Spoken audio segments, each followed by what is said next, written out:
Hello, it's Japan, and we're gonna do the Crown Jewel tier list that just was here on Saturday. A little late. I needed to probably do it the day afterwards, but I wanted to let it marinate and see Raw and stuff because I just felt like there was something about this PLE that was just different than other ones, and I think we'll go deeper into that thought as we go down the line because it's one of those PLEs. I think there's a lot to say and not a lot to say in a random way, but I guess we'll just go it case by case. So first off, we got the OG bloodline versus the regular bloodline, or whatever you want to call it. It's gonna get confusing the way that they have so many like sects. It's almost like the Bullet Club with like with different stuff, but I think overall the match wasn't really that bad. I definitely felt like Roman must have not been fully like ready because like it felt like they very rarely used him, which I know for the storyline it kind of made sense, but I mean I think it would have definitely brought the overall quality of the match to have Roman in there because a lot of people were there just to watch Roman. So I think like that could have been a better decision if that was the case. If it was just that he wasn't up to whatever they wanted to, like the skill, then I can understand why they did what they did. I think overall, I'm gonna put the match as good. I don't really feel like it was anything too crazy. I think like it was just more of a storytelling stepping stone, and I think that's kind of the common thing here that everything's just kind of the stepping stone for stuff that's later on, which makes sense because Crown Jewel is like a Saudi event, and it feels like they do a lot of that type of stuff because they're not they're obligated to do these events, but it feels like they're not obligated to make them good, I guess is the best way of saying it. So I feel like it was a solid match. I felt like the decision was right. I think solo pinning Roman was definitely the thing to make that storyline even hotter and better because yeah, it definitely puts them on the outside. Having Sammy come down afterwards and the failed kick on a solo to take out Roman, I think was a good angle that should, put it on like a deeper and deeper, battle going on between everybody and them eventually needing Sammy probably for the War Games match and him not wanting to do with it, like anything to do with it. So that could be another good angle. So I think it was solid. It was good. Next up is the women's tag match. Now this one is weird because I would normally judge these matches of being like there was a lot of botches and a lot of bad stuff that happened in the match, and I normally judge it pretty harshly and put it lower because of that. But because they are literally in these just clunky ass jumpsuits that like almost all of these people never wear anything like that has like leggings and sleeves and stuff. I really can't fault them for having issues because like especially like Io Sky, who's always technically one of the best wrestlers in all of WWE, and she's trying to get up on the ropes and having issues. I don't feel like it's her issues. I think it's the outfits issues because she literally never wears anything like that. So I feel like I have to kind of exclude that. I do want to say it because it was an issue and definitely made the match quality feel worse, but I feel like it just definitely suffered from that. Overall, I think the match was pretty solid with the story that they were telling. It would have been an easy way to pull the titles off of Jade and Bianca, which they didn't, which I didn't think they would. I did think they're gonna. I want them to start maybe hinting at a breakup, but I guess maybe that's not in the cards for the time being. I just if it's one of those things where it's on the horizon and they haven't already been teasing it, it makes it just feel like it's going to be like a random thing that makes them break up. If they're going to be for a while, then it's fine. I think they can keep going what they're going. It's making the tag division look better. I mean, obviously having like a super team at the top and everybody going for it sometimes works out really well. And I think for the women's tag division, it's perfect. Jakara Jackson and Lash Legend getting this call up to be in this PLE. I don't know if they're getting a main roster call up or if it was just a one off, but that's an amazing thing for them to get the opportunity to, and they look stellar. So I'm gonna put it in the good. Like I said, I just feel like if this was any other place than Crown Jewel, this match would probably have been into the great or amazing category because they had the ability to be up there. Next up is the Seth Rollins Bronson Reed fight. It was an overall solid match. I think the storyline is kind of like I said. This is just kind of the stepping stone PLE, where everything is just bringing it up for a bigger and badder PLE or a match on a Raw or something that has nothing to do with the actual like like PLE itself. Like it will just be the start of a feud type of thing. And I think that's definitely one of those things here. I mean, they were fighting on Raw, just kind of in the backstage. They had this, and then with the Raw afterwards of Bronson Reed attacking Seth Rollins during the World Heavyweight Championship match. I think we're not going to see the end of this. And I think the match itself was really good because they had a lot of good spots. And then with Seth Rollins taking down Bronson Reed and with all the stomps, and then he pins him, and it's good. It's one of those decisions where he's like, do you put the other guy over, or do you like let Rollins keep going? And I think it was the right decision there because like then Bronson Reed's just back up and ready to go. And having that look of Seth Rollins and being like, damn, like I wasn't expecting that. It was great. So I'm gonna put it in the great category. I think overall the what they told in that match was really good, and I think overall the match was good. I mean, I think I'll always have a little bit of bias because I'm a big Seth Rollins fan, but I think it was a pretty solid Seth Rollins match. There's just a certain storytelling that Seth Rollins can do in the ring.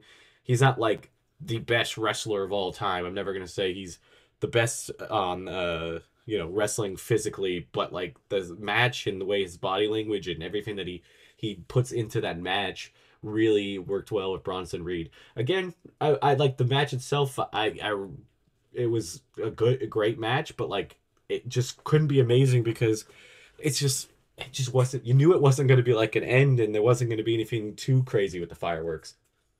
Next up, we have Randy Orton and KO, who never made it to the match. They made the decision to get a DQ type of thing right in the back, and I actually think it worked out perfectly. This is one of those matches that we already knew was going to be again a stepping stone. So this is a cool way of doing it. They literally got their same point across of having like a good match that probably would have still ended in DQ without actually having to make like a 5-10 minute match just to end in a DQ. I think the spots were great. I'm gonna put it in the great. It's kind of crazy that the one match that's not an actual match is a great match. I think everything they did in that made it solid and it worked out perfectly. Next up, we have Nia Jax versus Liv Morgan for the Crown Jewel Championship. Again, you guys are gonna have to tell me in the comments. Do you guys like this idea? I personally don't. I feel like overall, there's some aspects of it that could be used in a different sense. Like, I feel the title's you're never going to see the title again because they already said it stays in Saudi Arabia and they just get a ring.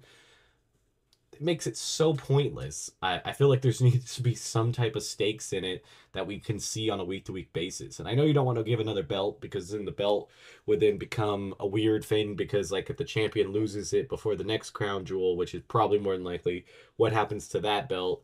It's a weird thing. So they need to do something that I don't know. I really don't know. They're gonna have to go back to the drawing board on this one. But let's get to the match.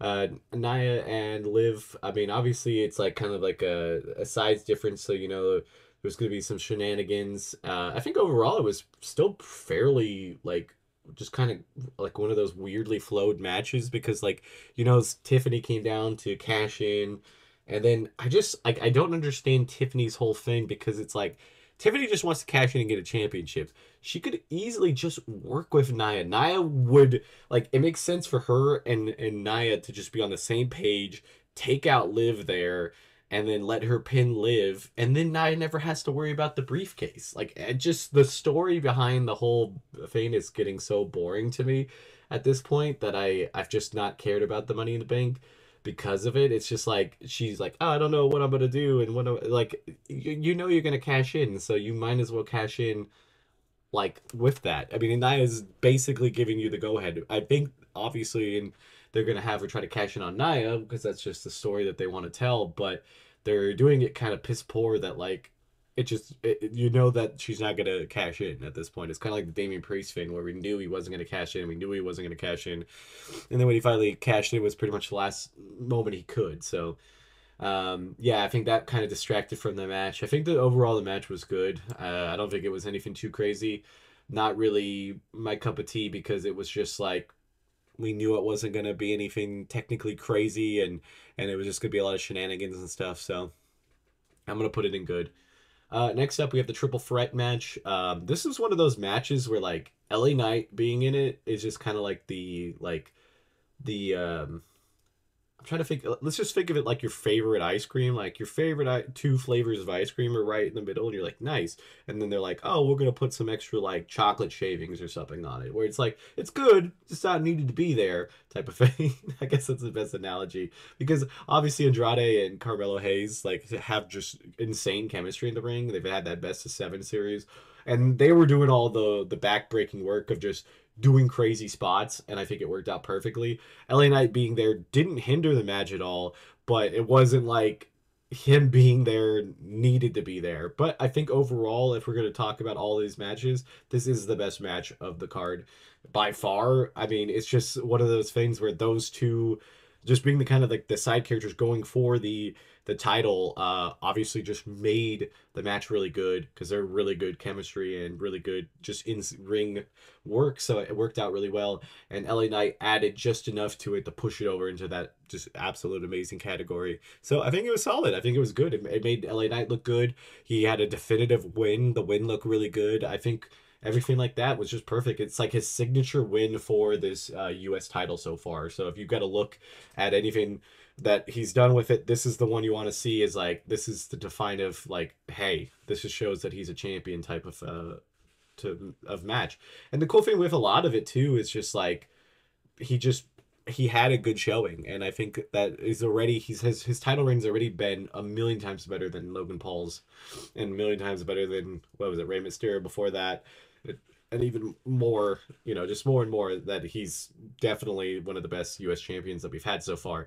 And to I guess like how I feel PLEs, this was the match that felt the most that needed to be on the card because it was a solid match. It had stakes going into it. It has a little bit of stakes going out of it because I feel like Andrade and Carmelo is going to finish their best of seven, and then LA Knight's going to find a new opponent, or he'll have another one-on-one versus one of them. I think it's just a solid thing that it's not just a stepping stone. It was like a culmination, and it's pretty much the only thing on the card that felt like it's definitive other than the two championship matches because those are just there to, appease the Saudi people. So yeah.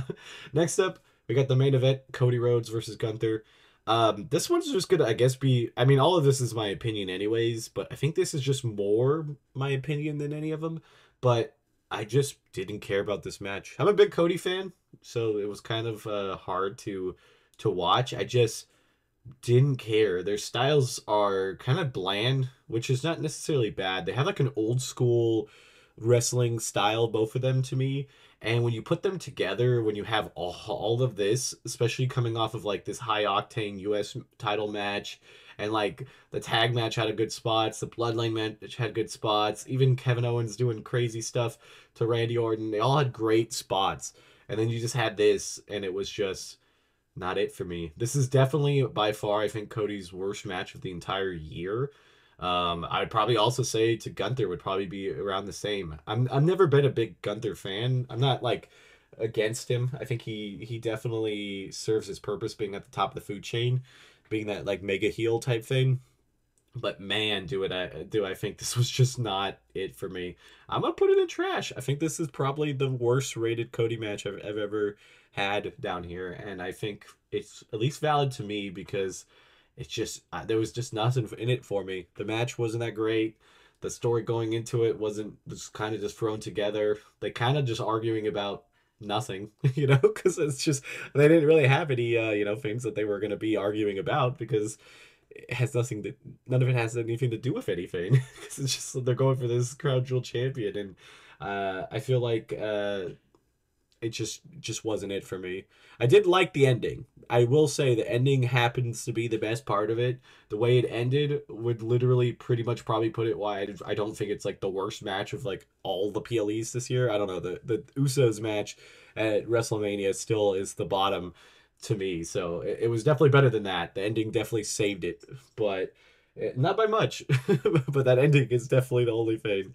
And yeah, that's what I'm going to say with this card. I think it was overall kind of disappointing, but I didn't also have high expectations for Crown Jewels, so I'm not like disappointed. I enjoyed it. The matches that were good were good. The matches that were on the card, I think all kind of deserved to be there. Like at least other than the champion versus champion matches, because I think that's that. But if you just look at this five core right here, I enjoyed those matches, and I think they were all needed to be there. And it's one of those weird ones where I don't really off the top of my head, other than like the tag team titles, there really isn't anything else you can add to this card that to replace these other two matches, because they're just kind of in that storyline funk of getting ready for WrestleMania and all the major stuff, but like enough that you don't want to have anything too crazy happen in the meantime, because Survivor Series kicks off like having some bigger storylines, and then right after that is when they start, oh, we need to get who's going to be in the Royal Rumble, who's going to be in the Elimination Chamber, and who's going towards WrestleMania. So I feel like there's a lot that could be going on there. But yeah, this has been Japan. Hope you guys enjoyed the video. Bye, guys.